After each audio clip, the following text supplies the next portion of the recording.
We recently moved from Germany to Spain, more specifically from near Regensburg to Barcelona. And with that change, we also switched from a house with a quite spacious basement room for me into an apartment where I have an about 9 square meter room to fit all of my stuff and my hobbies.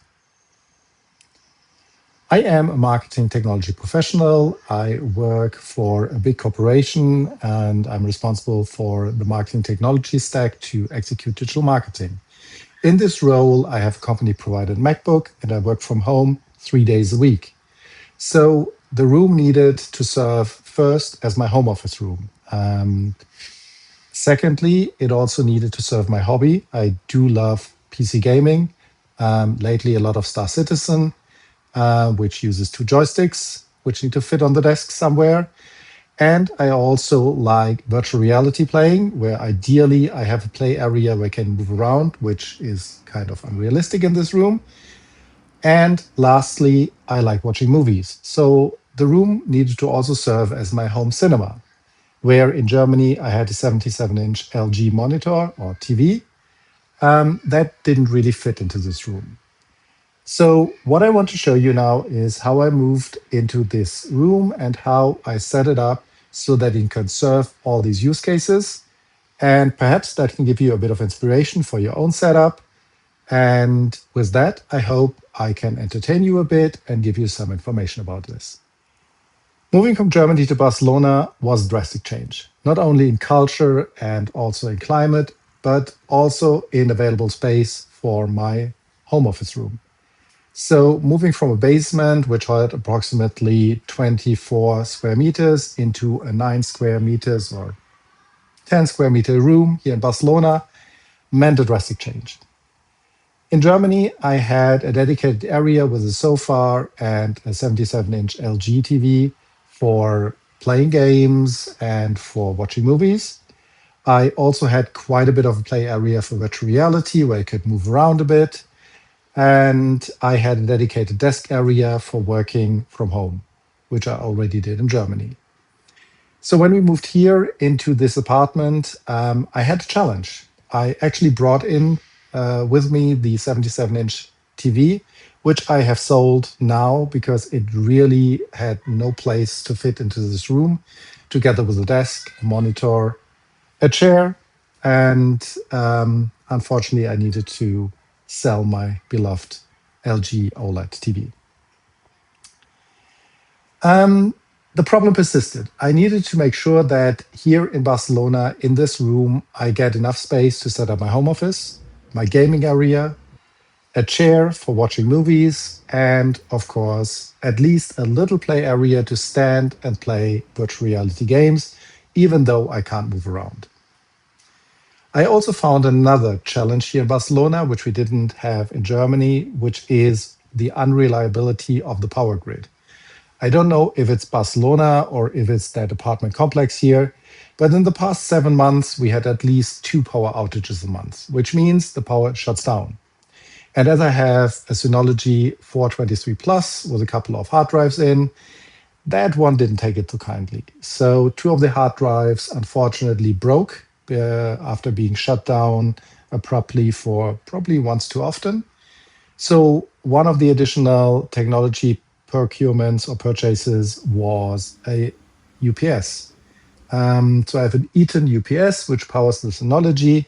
And if the power outage is too long, it will automatically shut it down as it's connected via USB. That was a complication I didn't foresee. In this video, I want to show you how I managed to get into a small room of about 9 to 10 square meters, a couple of different scenarios. A desk, a height adjustable desk, which serves as my home office space and also the space for gaming. A chair, which helps me to be comfortable for movie watching or a bit of virtual reality. And also all the technology which makes too many noises to put somewhere in the living room where my wife absolutely disapproves of this. Let's first focus on the desk. I initially sold my IKEA desk that I had in Germany because I didn't think it would fit into the room. Unfortunately, I found that the small desk I had didn't really serve me well. I tried a cheap one from Amazon where the desk place was assembled of four different pieces. That one was completely unstable and very wobbly.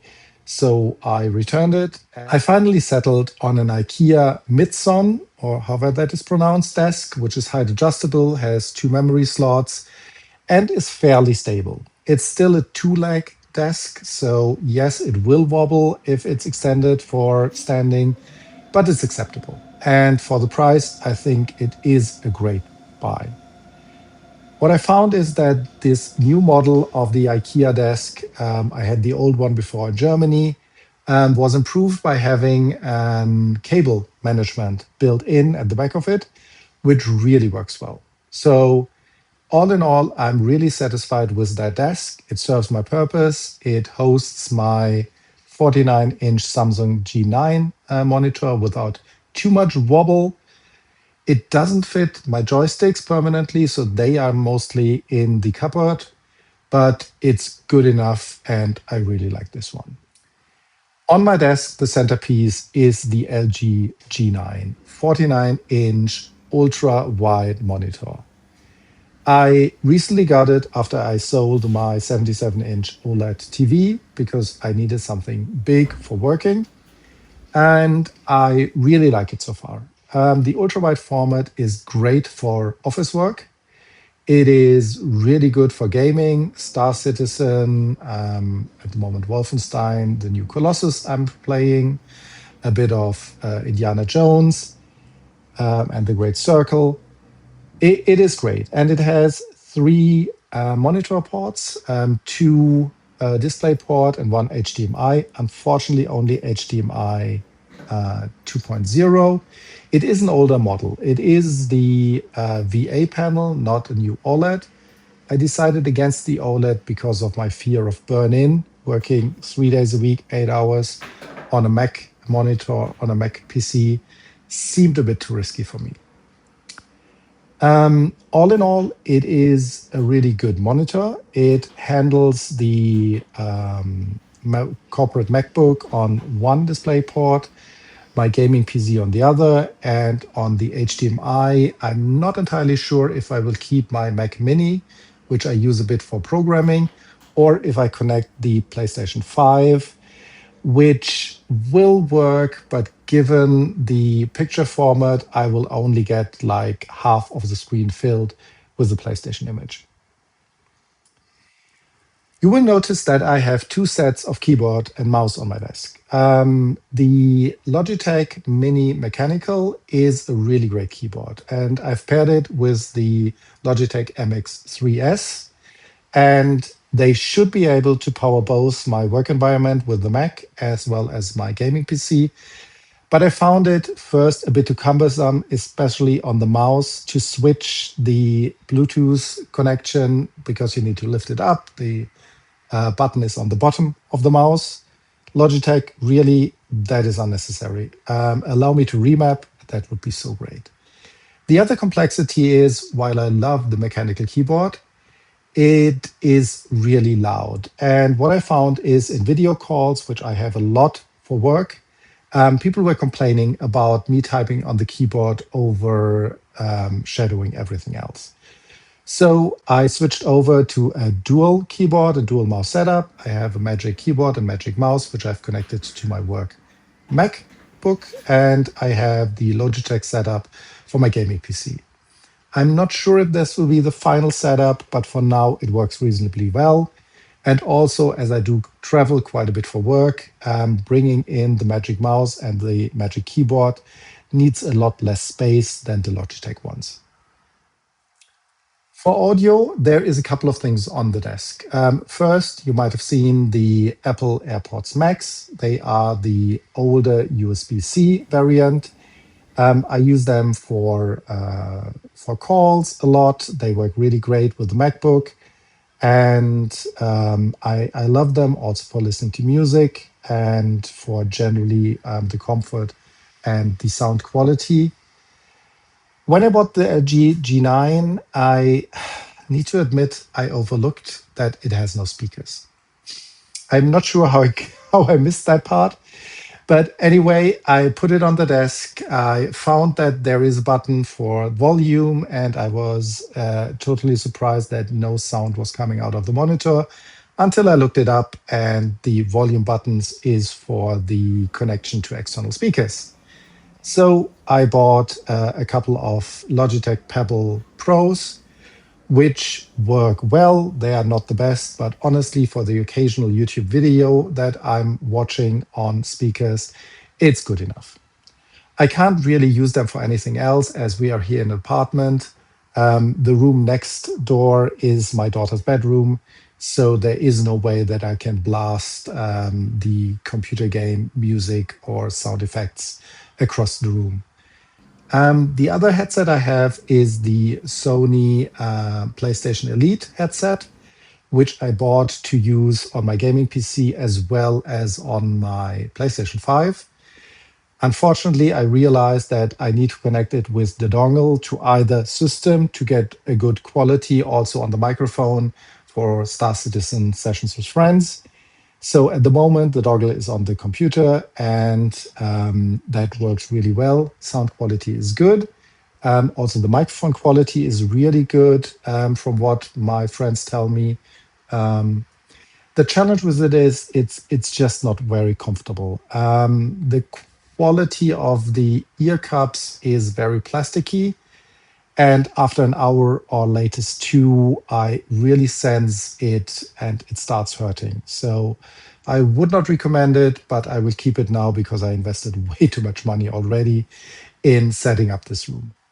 The other things on the table are a charger for my phone under the monitor, which is from IKEA. It's a really cheap one. It charges my iPhone. It has the time and a calendar on it. So that one is a good addition. And of course, there is the Apple Vision Pro on the desk. I used to use it a lot for working because it provided me a really big monitor, an ultra wide monitor. As I now have the Samsung Ultra Wide, I use it less for work, mostly when I travel, because it is a blast to be at an airport, have your MacBook and the Apple Vision Pro on. And basically, there is a giant floating ultra wide screen in front of you that nobody else can see. The Apple Vision Pro is probably the most expensive item here. It is an unreasonable purchase. I love it. I use it every 2 or 3 days, but I would not recommend to buy it for anyone who does not have the money to spare. In terms of the network setup in the room, I mentioned already that this apartment comes with Fiber 600, which is really great, and it has Ethernet in every room. So there's one Ethernet outlet also in this room. I have connected a switch to it because I needed to run the Synology network attached storage as wired. And also the printer, the HP printer is quite a bit stubborn. I just couldn't get it to work on Wi-Fi. So it's also connected directly to the Ethernet, to the switch. And there's also a cable through the room, which basically then goes to my gaming PC because playing virtual reality with virtual desktop really needs a connected wired network connection. The other change that I did here, or the other thing that I did, is an access point, which is right next to the cupboard, which powers a Wi-Fi specifically for my Quest 3 and my Apple Vision Pro, because I've learned that really a dedicated Wi-Fi for the virtual reality headsets goes a long way in reducing lag, jitter, and everything. So that I really recommend. I have it since a couple of weeks.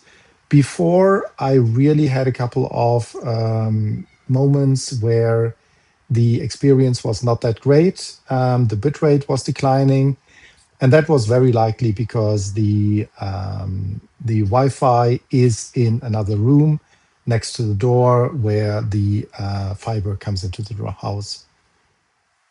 I still very much love to game. So there is an RTX 5080 powered PC under my desk. I use it for flat gaming. I use it for virtual reality gaming.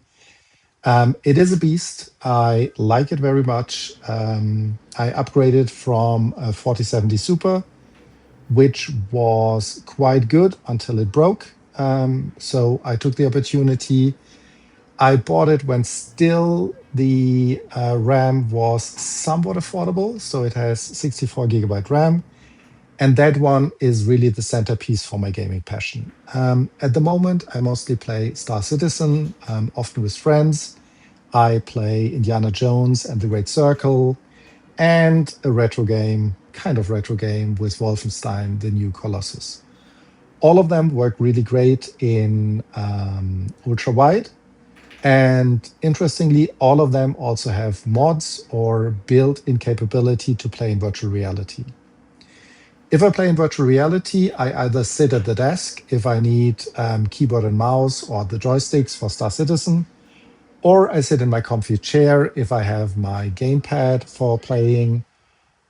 Sometimes I also use the desk mat or desk, don't know how to call this thing, this piece where I can put the mouse and keyboard on, which allows me to play with the VR headset comfortably from this chair. The next passion that I have is watching movies. I really like to watch movies. I used to have my 77-inch LG. Unfortunately, as I needed to sell this, I switched over to the Apple Vision Pro as my main media consumption device.